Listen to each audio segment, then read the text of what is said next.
welcome to another Whatcha Readin'. I am Miss Liz from the Punta Gorda Charlotte Library. And I'm Miss Ashley from the Port Charlotte Library. And I am Hannah. I work here at the Mid-County Regional Library. And today, again, for this month, we are going to share with you some books that we've read that we think that you will enjoy also. And these are juvenile fiction and YA. Who would like to go first? Go ahead, Ashley. You've got a ton there. I know I do. Okay. So many to choose from. Let's start with a happy one. When Dimple Met Rishi by Sandhya Menon. Hannah here actually turned me on to this series. When we were doing the unboxing in September, we pulled out 10 Things I Hate About Pinky, and you told me about this author, and I was like, oh, that sounds so interesting because she writes about Indian American characters. And so I decided to start with the first one, and it was adorable. Yeah, it's a cute one. So cute. I loved it. It was like the perfect mixture of opposites attract and geeky, nerdy, fun, first love, all that stuff. And it's basically about two teenagers who meet at a coding camp and over the summer. And it turns out their parents had set them up for an arranged marriage. And Dimple, she wants to be independent, so she says, no way. And Rishi is an adorable character. He is, he wears his heart on his sleeve, and he's very loyal and sweet. And these two, their romance is just so cute how it unfolds. And he's okay with the arranged marriage thing, right? Yeah, he's totally. He wants to make his parents happy. He's traditional, and so these two characters, if they didn't have this thing on them where they're expected to be together forever, they probably would have been like instantly. That's right. Like attracted to each other and friends, you know. But instead, there's this conflict because Dimple's like, I don't want to get married to someone, you know. In fact, the first time they meet, she throws her coffee at him. So. And this is actually from, there is a movie on Netflix called Mismatched, and that's based on this book. So I haven't seen it yet. I did not know that. I think I've seen that book with a different cover because one of my previous coworkers, I think, read the book or read something similar, very similar, and recommended it to me. I just hadn't picked it up yet. So, like, it's really cute. I think I remember she talked about the main character throwing coffee on, you know, the date. So it's like, oh, okay. It was iced coffee, so that's okay. Oh, yes. It's okay to throw iced coffee on people. No life endangerment. Okay, want to go? Sure. So the first book I'm going to talk about is Keeper of the Lost Cities, Book 1 by Shannon Messenger. And I've read it previously, but I liked it so much that I bought my own copy, and it's the illustrated and annotated edition. Wow. So it has notes from the author about character development and how she came up with things, or when Sophie is running through the museum. She said, I actually went to the museum. I walked, not ran, the route that Sophie took. So she's like, at least according to this date, all of the information is completely factual. It is very thick. It is. It's nice. So the main character is Sophie, and she's a 12-year-old high school senior. She is incredibly intelligent, and she has a photographic memory, but she can hear other people's thoughts, so she's telepathic. It turns out after meeting a boy named Fitz, she finds out she is not a human, she is an elf. And in the little notes on the margins, she said that she was inspired by Legolas from the Lord of the Rings. Like she wanted to write about elves. So she's from what they call the lost cities. So places in history like Atlantis and other places that are thought to be fictional. It's the difference between humans and elves. They made them like their own dimension.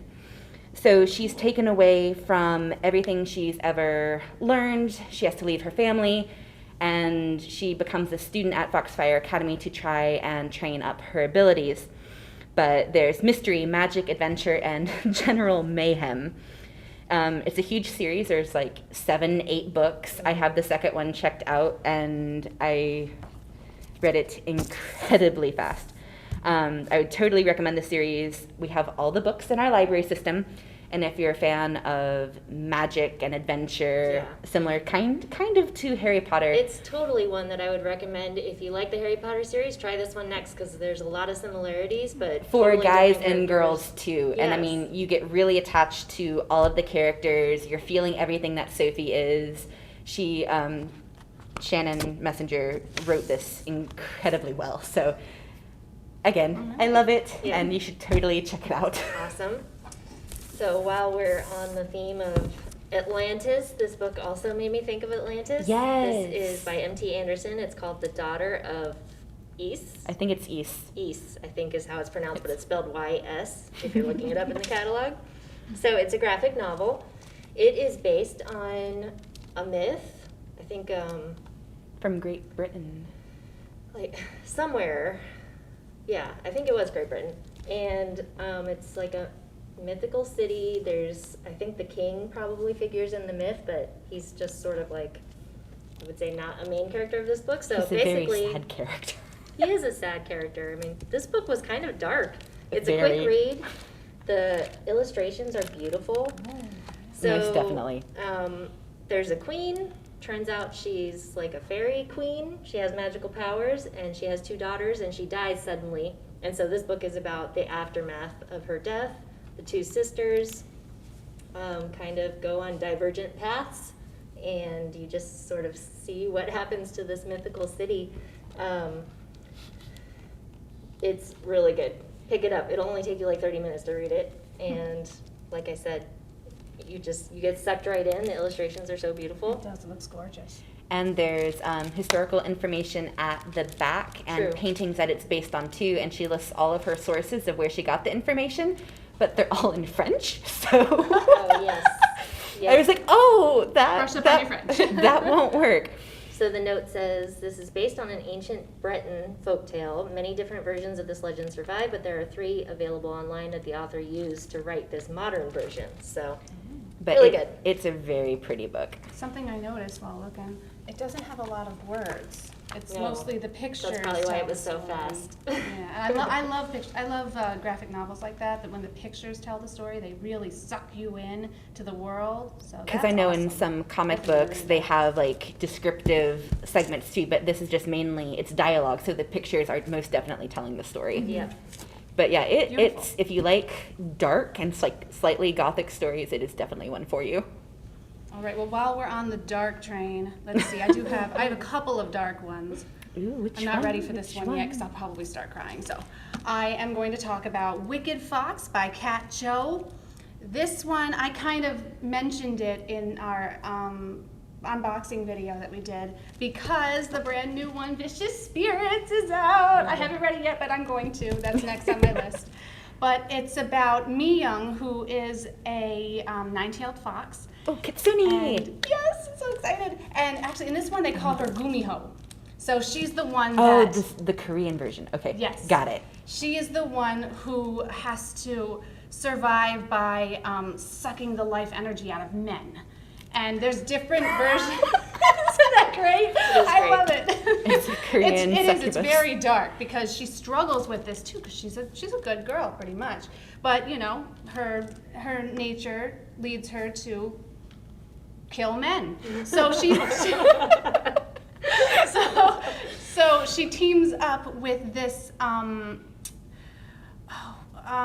Miko, not a Miko because that's Japanese, priestess, who can see spirits, and the spirits can tell her which men have committed horrible crimes, and then she can kill them, so it's okay. So, Okay. And So she's killing people, but only bad guys. only bad guys, that's So right. it's like but Dexter. she's I was still about to dealing- say, it reminds me of Dexter, serial killer that kills other serial killers. But she feels bad about it. Yeah. And she gets mixed up with this very human guy named Ji-hoon. Right, Ji-hoon? Yes.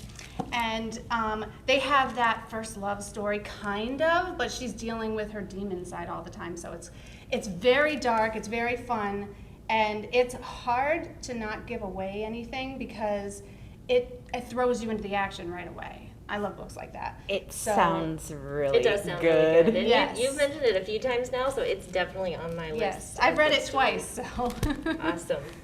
You mind if I jump in? Go for it. Go for it. that kind of had a lot of similarities to this series that I wanted to talk about. So it's a 3-book series. I don't have the third one because it's checked out at the moment, but yeah. Oh, wasn't that a Sunshine State or a Florida teen read? It was a Florida teen read. I think this first one won the Prince for whatever year. That was like 2017 or 18 or when it came out. 17 or 18, yeah. So it's called Scythe. It's by Neil Shusterman. He's written tons of books, so he's a really good author. It's a dystopian tale. Here's the second one. It's called Thunderhead, and the last one is called The Toll. So basically, it's about 2 teenagers. When they start out, they're 16 years old. They're living in this, utopia where nobody can die. All of diseases have been solved, cured. And so in order to control the population, there's this group of people called scythes who get to choose who's going to die. Oh. So if you're chosen, your family gets immunity, and basically it's kind of like you're wondering if everything's perfect, then what's the point of, what is there to work towards? What is there to do to better yourself when everything is already perfect for you? So there's a lot of philosophical questions while you're reading. Definitely science fiction. Let's see. The consequences of a perfect world. If nothing is left to improve, what will we do? What will we spend our time doing? So the Thunderhead, which is the name of the second book, it's this AI that's controlling all the laws. It's a global, I don't even know how to describe it, but they just call it an AI, and he can talk to everybody, like directly to your brain. He can talk to you, so he's the one who's making sure everybody's doing what they're supposed to do. And Citra and Rowan, when they start out as teenagers, they are chosen to become scythes, and they don't want to. So they're sort of in training. They're not really willing, but they're doing what they have to do because their family's going to become immune to death. And as they're in training, you kind of see that there's a little bit of corruption going on within the scythedom. So that's the first book. Then in the second book, I don't want to give anything away. It's just like you said, you're in the action. But basically, something happens in the first book, and one of the characters becomes a scythe and fights the corruption from within, and the other one becomes a scythe and sort of goes rogue and fights corruption from the outside of the organization. And then in the third one, it just continues on. It's really, really good. I definitely recommend it. It's a quick read, and it sucks you right in. Like, you never want to stop because each chapter ends on like a little mini cliffhanger, and you're like, gotta turn the page and see what happens. So, yeah, there's a couple good. cliffhangers in this one too, and then you don't know her origins, and so you're like, there are so many questions that I have to keep going. Yes. Those are the best. The cliffhangers Yes. keep you going. That's why we get Except stuck in for those traumas. when the book ends on a cliffhanger and you No. have to wait a year for the next one to come out, and Yeah. how dare you do this to me? So this is a good thing. All 3 books are already out, so you can pick it up and you don't even have to wait. Binge read. That's something about me too. I used to hate getting stuck in the middle of a series and having to wait because I have no patience whatsoever. But I'm starting to get back into it now, especially because the young adult novels are getting so good, and they're all series. So, yeah, I'm stuck in a few. Yeah. I'm trying to get more into YA series because mainly when I was reading them, it was vampires and werewolves, oh my, and that was it, and I was obsessed with that. And then I've just been reading mainly juvenile fiction or grown-up books that are not, for young adults. Well, it's better than saying adult books. So. It's true though. Now it's everything. It's aliens and AI and futuristic stuff. But your Asian series sounds great. Yes, I have another one too. Oh, but go ahead. I'm sorry. I have no idea. And speaking of an Asian character, there is one in here. He is a side character, but this is You Brought Me the Ocean, and it's published by DC Comics. It was written by Alex Sanchez and illustrated by Julie Moreau. And it is about this boy. It's an African main character too, which is cool, African American. And he is a senior in high school, and he's applying to college. And he and his mom, a single mom, lives in the middle of the desert. And he always wants to be around water. He has these strange birthmarks that are lines that go They're all over his torso and his arms, so he always keeps them covered. But he wants to go to the University of Miami to study oceanography. And there's a surprise in the book where he's not actually, you're kind of led up to believe that he might be like the son of Aquaman, but he's not. It's a twist. He's a son of Manta, who's one of the villains. And so he finds out that his DNA was messed with when he was an embryo in his mom's stomach. So he's a superhero mutant of sorts, so he can control water, similar to Aquaman, but different. So at the end, you're kind of left like, what's going to go on from here? But it's also dealing with identity, and he's in love with Kenny, who is on the swim team, and so kind of coming out of the closet and first love and admitting to yourself, stuff like that. Mm-hmm. It sounds awesome. It does sound good. Does he talk to fish? No. But he saves Kenny when they're hiking and there's a flash flood. So it's first love and then friends, fighting and acceptance. And it was really, really good. I finished it today during lunch, actually. I would highly recommend it. And I hope there's going to be a second one, because it kind of just leaves you at the end and you're like, wait, what? No. But it's really, really good. It sounds good. So is And the he artwork's dealing pretty. with identity issues as far as his parent So- being a villain? So he discovers that later on in the book, so total spoilers. Sorry, there's not really a good way to explain this one. So he's kind of always wondered why he's growing up in the middle of the desert.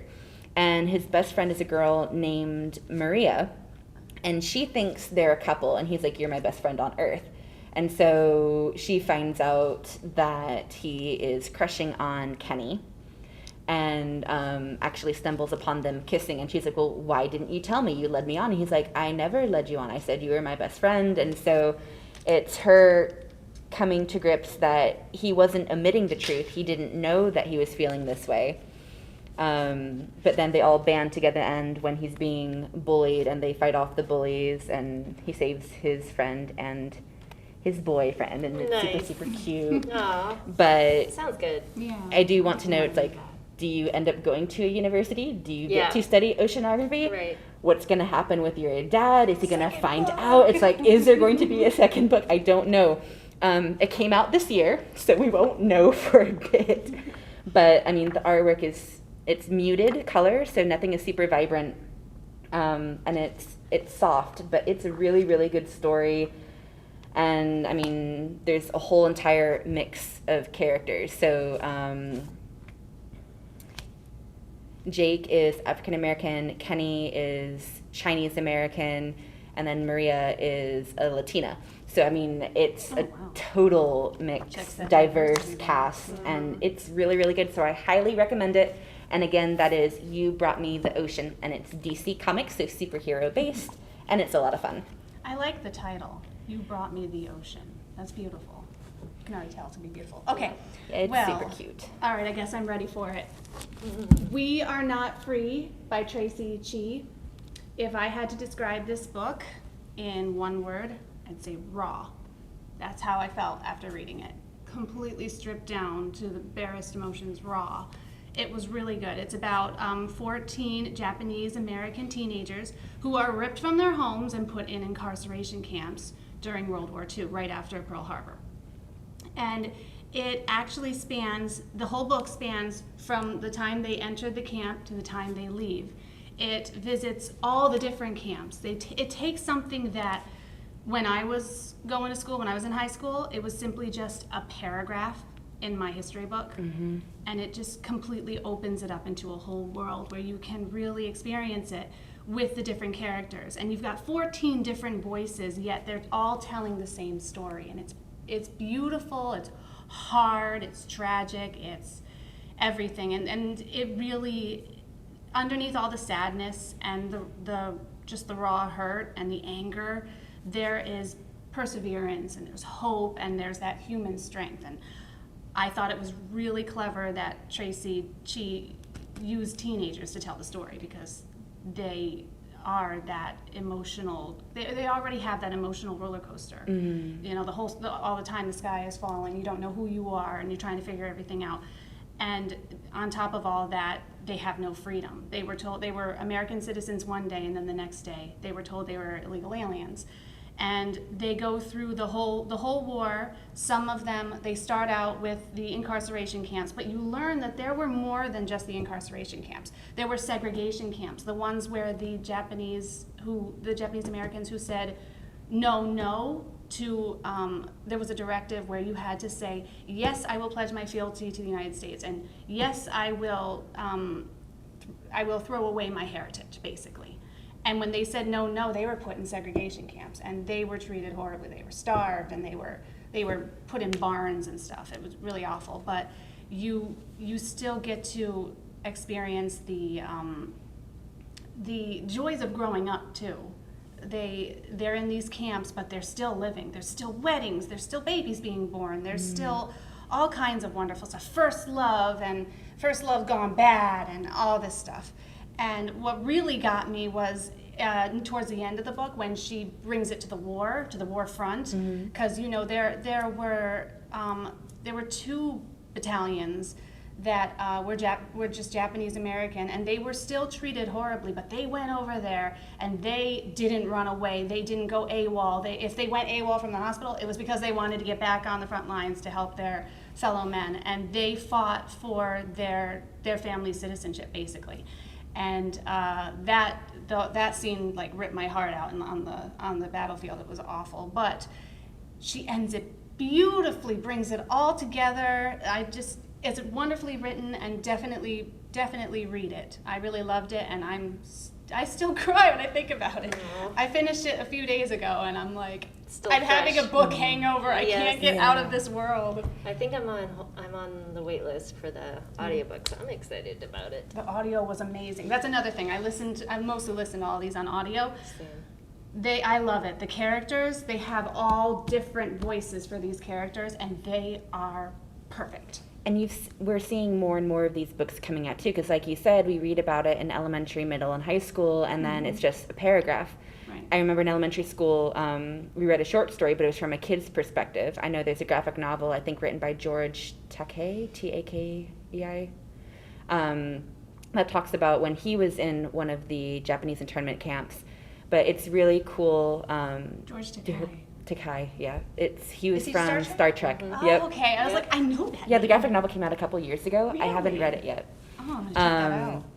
But that's, like I said, there's not that many stories of that type out there. So it's cool to see it from that perspective and to show, how they were feeling during that time too. Because again, it's glossed over sometimes. Yes, it's just like a fact that we memorize for a test and then boop, it's gone. But another thing, it's autobiographical, or not it's biographical, because she uses a lot of what she was told by her grandparents. Her grandparents were the ones who lived through this, and they gave her the stories. They handed them down, and she puts them in this book. And there's an author's note in the back that describes the whole thing, and it's really beautiful what she did. She just kind of immortalized their memory. I definitely want to read it. It's That's amazing. cool. It's amazing. And did you see, I think it is nominated for the National Book Award?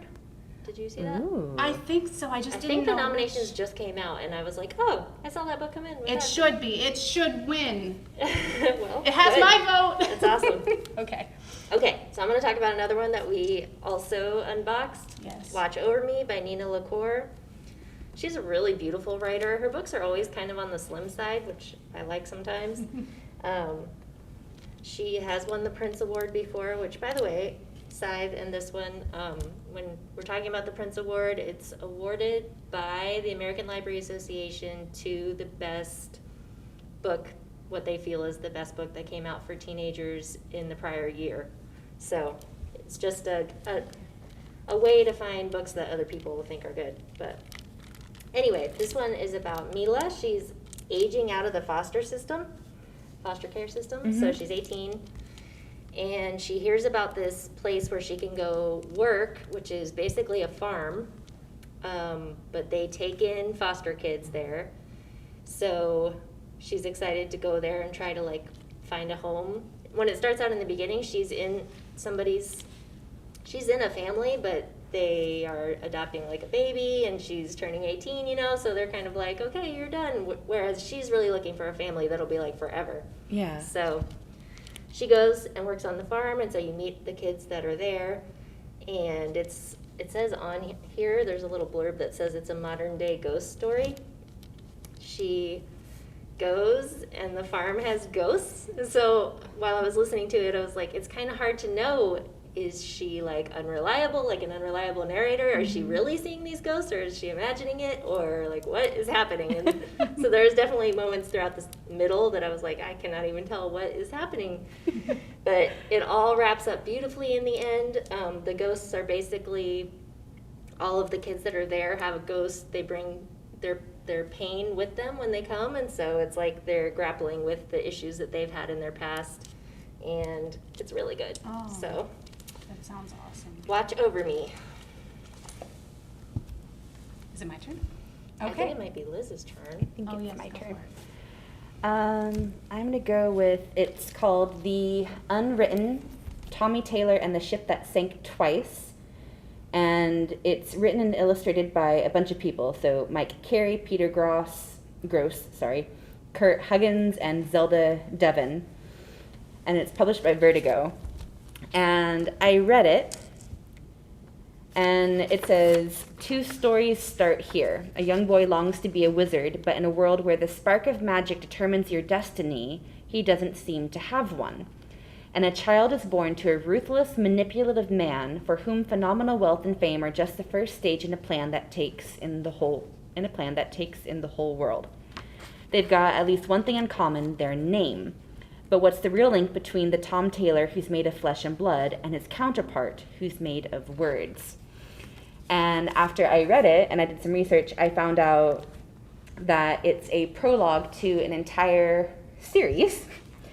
And so it's kind of showing you how the two mix and combine. And so the realistic part, which is the writer, it's dark and twisted and there's so much going on.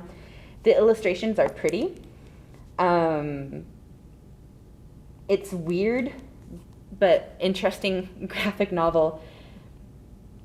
And I think if I had read the first book or the first part of the series, this one might have made more sense because this is the meshing of the two. The reality, real world parts were convoluted and the script difficult to read because it's small print and it's in calligraphy.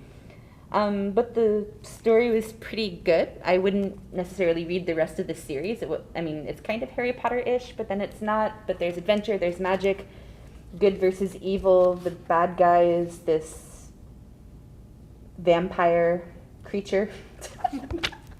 And it's, again, interesting. Yeah, Sounds like a lot of interesting. fun. Yeah.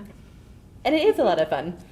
But then there's just this whole flurry of emotions. But again, the artwork is decent and it's in Comic Sans, so like a typical comic book type thing. Mm-hmm. Whereas in You Brought Me the Ocean, it's kind of like hand lettered and kind of relaxed that way.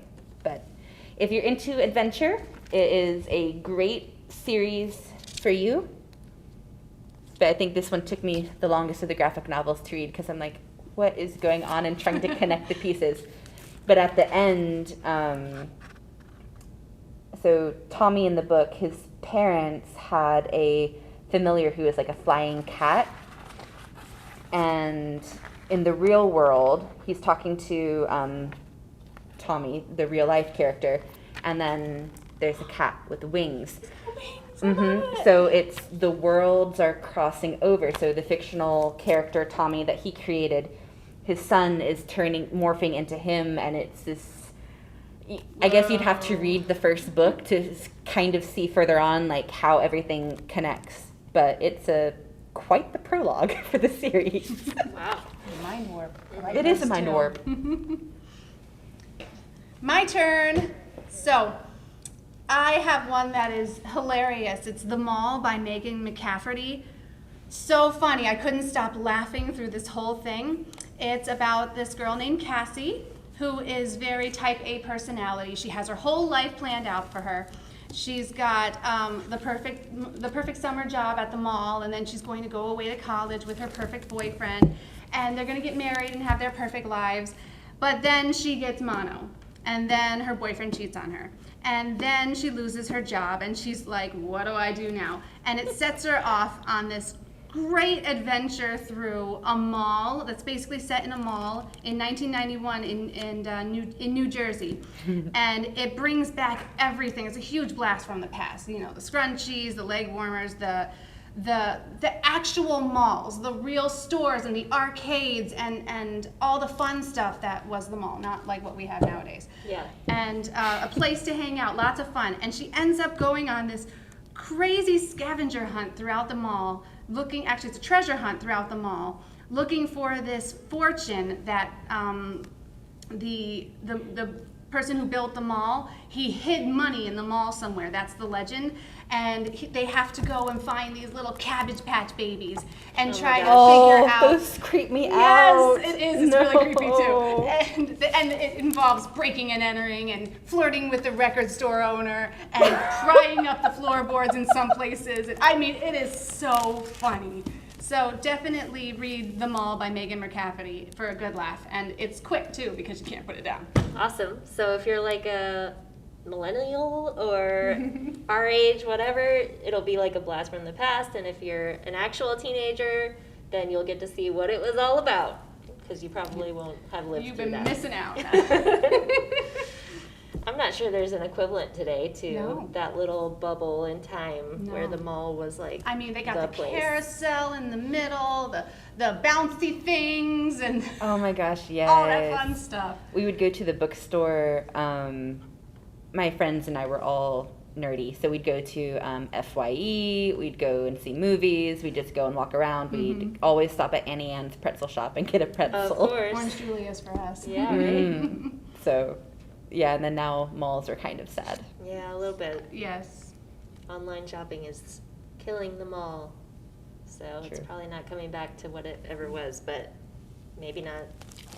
Maybe not. But really online needed shopping anymore, is so. very convenient. For Yep, some things. You for can't some beat things. it. All right, my last book is called Burn. This was one that I picked up from the unboxing.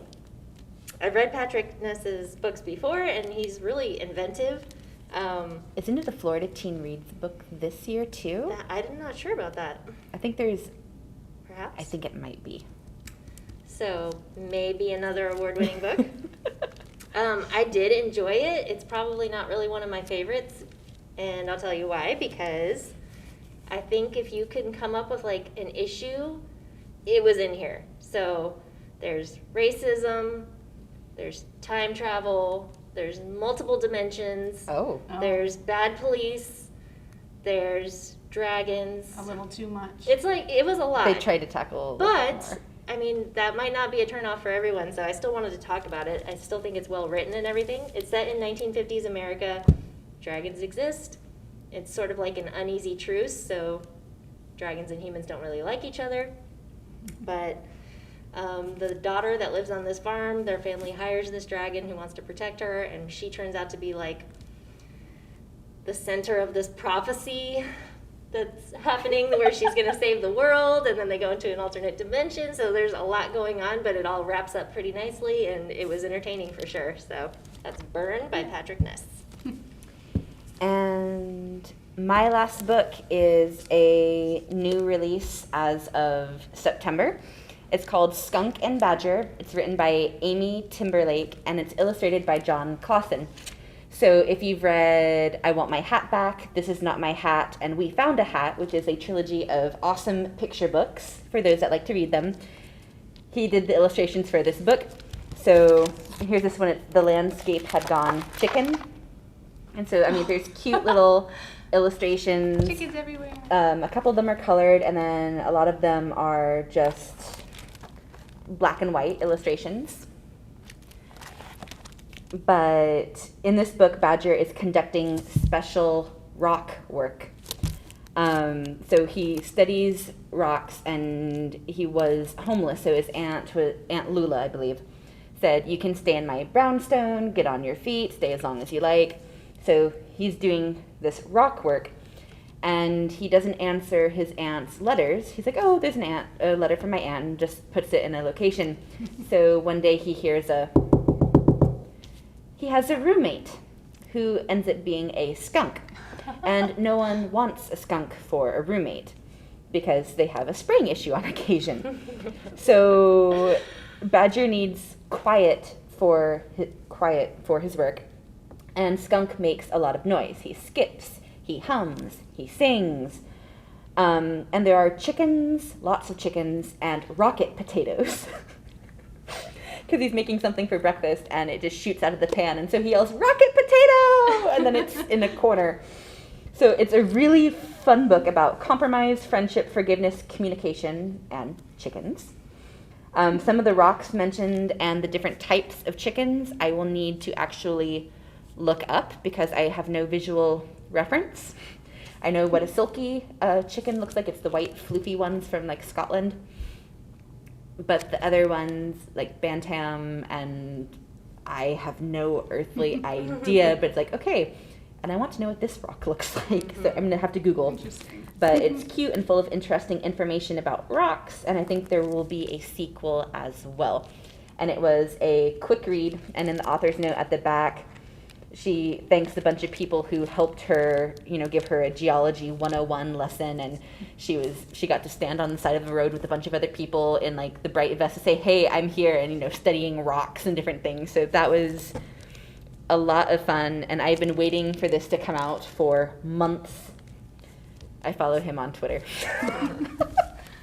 But it's an excellent book, and I would highly recommend it. It sounds fun. I think my mom's 4th graders would like it too, but any age can read it. Okay, are you done? Yep. Okay. So for my last book, I picked Rebel Soul by Axio. It is another one of the another one of the books set in Korea. It's actually set in futuristic Korea, Neo Seoul, and it is a New Visions Award winner, and for a very good reason. This is so action-packed and fast-paced and just crazy fun. There's giant mecha robots, like Gundam style. Like, oh my gosh! I want to go back and watch Gundam. I was like, oh yeah, this is awesome. There's super soldiers, genetically modified super soldiers, and government conspiracies and all kinds of great stuff. And basically, it's about this guy, Lee Jae-won, and he is a rising talent in the army. He's a teenager, so he's not in the army yet, but he's going through this pilot program where he's going to learn how to pilot those mecha soldiers, those big giant robots. And he meets Tara, who is one of those genetically modified super soldiers. And they end up discovering like this giant conspiracy and going through a crazy adventure together. And I will warn you though, this does end sort of on a cliffhanger. I mean, yes, it wraps up together, but you're like, what happens to everybody else? What's going on? Is there a second book? Is Yes. there going to be a sequel? Yes, Is it already out? It comes out in November. Oh. I forgot what it's called. But there is a sequel coming out in November, and it will definitely be in the unboxing, and I will definitely be squealing when it does. So At least you don't have to wait ages. long for it. That's right. It's a good That's time right. now to read it right And now. it's good for all ages, and it's awesome for both genders, for men and women. It's awesome. That's really cool. This month we covered just about It seems everything. like- We have a diverse cast, we Yes. have sexuality, we have identity, all sorts of, Humor. Moral and philosophical questions being Cry answered. fest. yes. Yes. Yes. So there's a little bit of everything. Maybe not horror. I teared up, but mine are mostly, these two are definitely adventure. This is love, and there's kind of a crushing with Sophie because there's a bunch of guys that might be possibilities later on in the series. She's a young girl, just discovering herself. Yeah. Mm-hmm. I'd say there's some aspects of horror in my sci-fi series and in this graphic novel series also, because Yes. there is a little bit of that like one's a little beheading bit action. bloody. That Yeah, one's so there's a little bit of gore in these. that was darker than if what I that turns you anticipated, off. but it was so good. In I the forgot. Scythedom, they are killing a lot of people, so there's a little bit of that in there. Death, mayhem, murder. Some of Yes, them are quite a good creative time. means of death. It's perfect for October. I'm Yeah. sorry, I did forget one, and I'll go really quick with this one. The Shadow Shaper series by Daniel Jose Older. This one I chose to read because it is National Hispanic Heritage Month, and I wanted to read this one because someone recommended it to me, and Ellie recommended it to me, and it was awesome. The Shadow Shapers are these people who can commune with the spirits, and they can put the spirits into their art. So you've got these murals around the city, around Brooklyn, that come to life, and they end up battling like evil spirits. Oh my gosh. There's this huge conspiracy. Where's the mother spirit? Where did she go? And there's this evil anthropologist who wants to steal all the spirits. It is so good. But definitely before you start reading the first book, grab the second book, Shadow House Fall, because You're going to want to start it it's right a away. cliffhanger, Yeah. and I was so angry when I turned the page, and I was like, what? And I didn't have the book, so I just got it today, so yeah. That's it, I'm done. All right, great job, ladies. All So- right, so next month we'll meet you again with our next batch of books that we recommend. We will have the list of all these titles in case you need it to place holds. It'll be with the video on our website. Let us know if you try any of these or if you have any books that you would like to recommend to us. We'd love to Yes. read them and possibly discuss them next month. That's right. Also, if you have read any books that we haven't talked about and you really want to share them, comment below. We would love to know. We'd love to know about new books.